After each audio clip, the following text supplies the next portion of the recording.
Bonsoir à tous et à toutes et bienvenue dans notre émission du jour qui va se baser sur l'EVS, espace de vie sociale de Chiconi. Autour de moi, nos invités ici présents vont se présenter à tour de rôle et vont nous présenter aussi leur structure qui joue un rôle important dans notre communauté. Sans plus attendre, nous allons commencer avec Madame Sandy. Bonsoir, je suis Moniedao Sandy, je suis la coordinatrice de l'EVS de Chiconi. Merci. Monsieur Ali. Bonjour, je m'appelle Yanis Ali, je suis stagiaire à l'EVS Chiconi. Merci beaucoup et nous allons passer à Madame Kamardine. Bonsoir, je me présente, je m'appelle Kamardine Ranaliaswa et je suis stagiaire à l'EVS de Chiconi. Merci beaucoup. Pouvez-vous nous présenter et nous expliquer ce que l'EVS en quelques mots, s'il vous plaît? Alors, l'espace de vie sociale et solidaire, la symphonie sociale et solidaire, est né d'une volonté des habitants de Chiconi et aussi des membres de l'association Chiconi FM. Elle porte des valeurs de vie sociale pour renforcer le lien entre les habitants, les familles et aussi encourager la solidarité à Chiconi. Et ça fait combien de temps que l'EVS existe-t-il à Chiconi?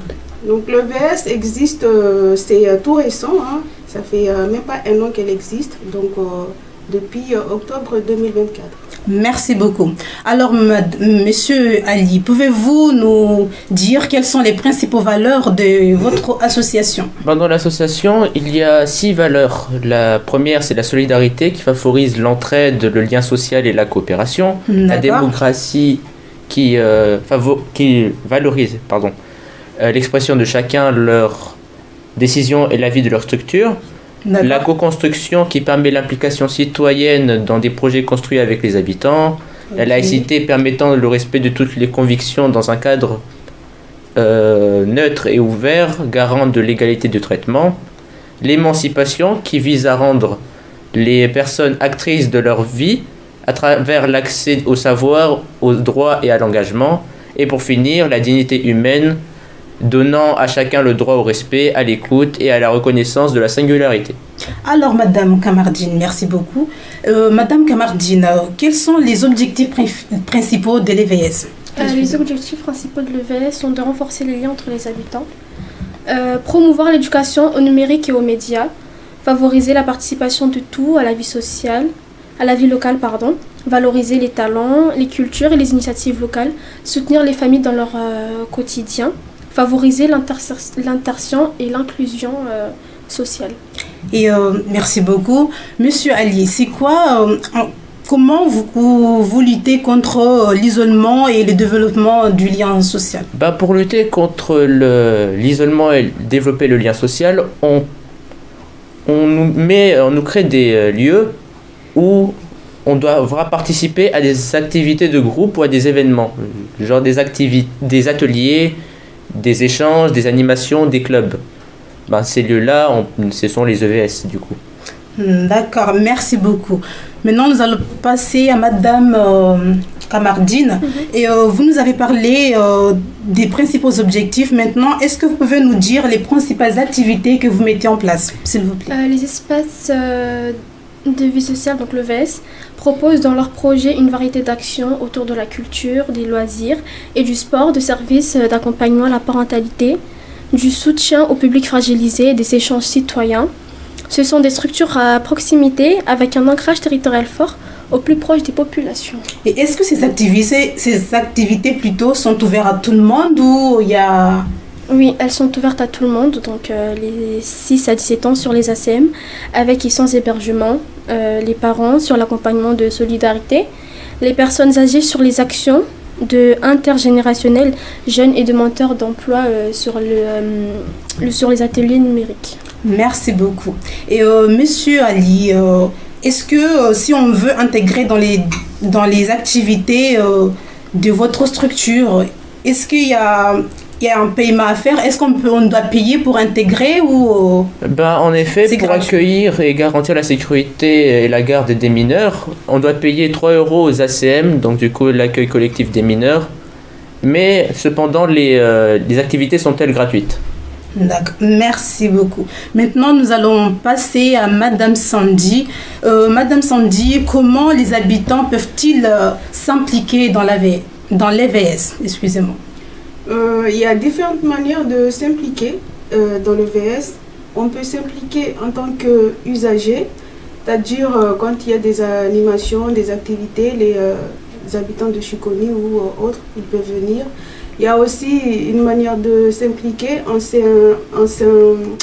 s'adhérant à l'association ou s'impliquer de manière consultative en fait. On peut juste consulter, être bénévole. Pas forcément bénévole. Enfin, bénévole, c'est être adhéré. Ah, d'accord. Et comment vous arrivez à identifier les besoins du territoire? En allant sur le terrain, parce que là, en ce moment, c'est ce qu'on fait, parce qu'on souhaite devenir un centre social. Donc, on doit connaître les besoins des habitants. Pour connaître les besoins des habitants, il faut aller sur le terrain, parler avec les habitants, connaître leurs besoins, échanger avec eux sur ce qui se fait dans la commune, mais aussi voir aussi les acteurs locaux, par exemple les associations qui existent dans la commune, les structures qui accueillent les différentes populations, que ce soit les personnes âgées ou qui accueillent les jeunes, notamment les bibliothèques ou qui accueillent les personnes âgées. Je parle de France Alzheimer ou la FMAPA. D'accord. Donc vous faites un diagnostic avant de faire vos projets. Exactement. D'accord. Et pendant votre diagnostic, comment est-ce que vous arrivez à mettre en place des actions cibles pour les publics fragilisés? Oui, pour l'instant, on cible pas vraiment les publics fragilisés, genre qui ont un handicap, mais on met des actions pour les publics, les personnes âgées qui ont des problèmes de mémoire ou des déficiences vite fait. On peut faire des activités avec eux, des activités intergénérationnelles ou des activités entre eux. D'accord. Et quels sont les différents partenaires qui vous aident sur le côté des activités, sur le côté financement, etc. Donc, sur ce côté-là, côté financement, notre premier financeur, c'est le CCSM, la Caisse de sécurité sociale de Mayotte. D'accord. Et après, on a d'autres partenaires qui nous financent via des appels à projets, notamment la DRAGES, la politique de la ville. Et aussi, on est accompagner aussi, pas que financièrement, mais aussi logistiquement, notamment les locaux, la mise à disposition des locaux de la commune pour organiser nos ACM. On nous met à disposition, la mairie nous met à disposition les locaux. Et c'est quoi vos différents modes de financement? Vous nous avez juste parlé de l'appel à projet. Quels sont les différents modes de financement que vous recevez dans votre structure? Donc évidemment, il y a les appels à projets qu'on répond. Via les appels à projets, on reçoit, on est validé ou pas validé, et soit on est financé ou pas. Et après, il y a aussi les adhésions via les membres de l'association. Il y a aussi tout ce qui est cotisation des jeunes et aussi des personnes qui souhaitent adhérer. Il y a aussi les dons. On peut aussi recevoir des dons. D'accord. Et aussi les mécénats des entreprises. D'accord. Et vous nous avez parlé des différents partenaires, mais à aucun moment j'ai entendu parler des institutions publiques, comme par exemple conseil départemental et autres. Est-ce que vous travaillez avec d'autres que ce que vous m'avez cité tout à l'heure? Le conseil départemental, c'est un financeur aussi. Hein, si on répond par rapport aux appels à projets qu'il met à disposition. S'il y a des appels à projets, on répond et on est financé. Et comment vous prenez vos décisions par rapport à vos projets? On prend par rapport à nos projets, Via pour moi, toutes les structures ont une politique, une stratégie, une politique. Via notre politique et notre stratégie, on définit nos actions. D'accord. C'est-à-dire tout dépend de l'appel à projet que vous avez à répondre et c'est là où vous essayez d'intégrer différents projets selon les annexes que vous avez. Oui. D'accord. Merci beaucoup. Et comment vous organisez les collaborations, excusez-moi, avec les autres acteurs du territoire? C'est-à-dire, est-ce que... par exemple, avec les habitants, est-ce que vous créez des réunions ou est-ce que vous avez un projet spécifique avec eux? Comment ça se passe? Comment on arrive à gérer avec les acteurs du territoire? On fait des actions déjà en commun. Là, on va travailler avec une association sportive. Nous, on va répondre à un appel à projet et le même appel à projet, eux aussi vont répondre. Et grâce à nos parce que chaque structure a ses comment je vais dire, a ses atouts. Grâce à nos deux atouts, on va se fusionner pour faire une action en commun. Et après, il y a aussi les associations des parents d'élèves qui viennent utiliser nos espaces. Et aussi, on travaille avec eux sur des actions de parentalité. D'accord. Et comment, jusqu'à présent, vous arrivez à mesurer l'impact de vos actions sur le terrain? L'impact, ça évolue. On voit vraiment un changement entre le début et là, pour cette année 2025, il y a une grosse évolution. Justement, c'est pour ça qu'on a demandé l'agrément centre social, parce que il y a beaucoup d'actions qui vont se mettre en place cette année.